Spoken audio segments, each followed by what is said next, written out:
أعوذ بالله من الشيطان الرجيم. بسم الله الرحمن الرحيم. يا أيها المزمل قم الليل إلا قليلا نصفه أو انقص منه قليلا أو زد عليه ورتل القرآن ترتيلا إنا سنلقي عليك قولا ثقيلا إن ناشئة الليل هي أشد وطئا وأقوم قيلا إن لك في النهار سبحا طويلا واذكر اسم ربك وتبتل إليه تبتيلا رب المشرق والمغرب لا إله إلا هو فاتخذه وكيلا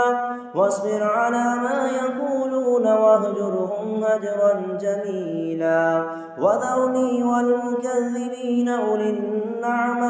أولي النعمة ومهلهم قليلا إن لدينا أنكالا وجحيما وطعاما ذا غصة وعذابا أليما يوم ترجف الأرض والجبال وكانت الجبال كثيبا مهيلا إنا أرسلنا إليكم رسولا شاهدا عليكم كما أرسلنا إلى فرعون رسولا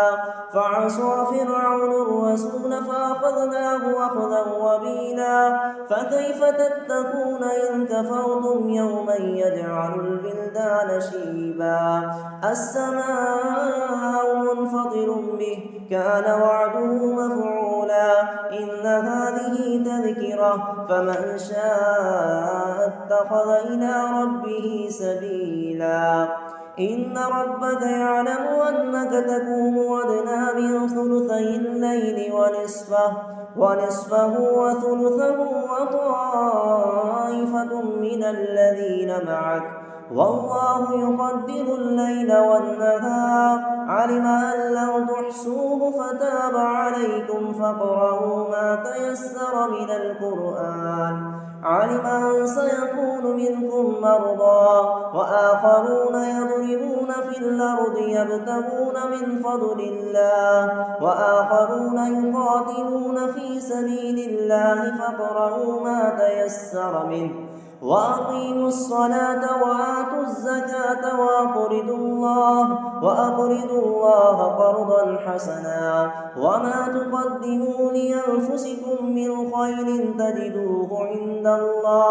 عند الله هو خيرا وأعظم أجرا واستغفروا الله إن الله غفور رحيم.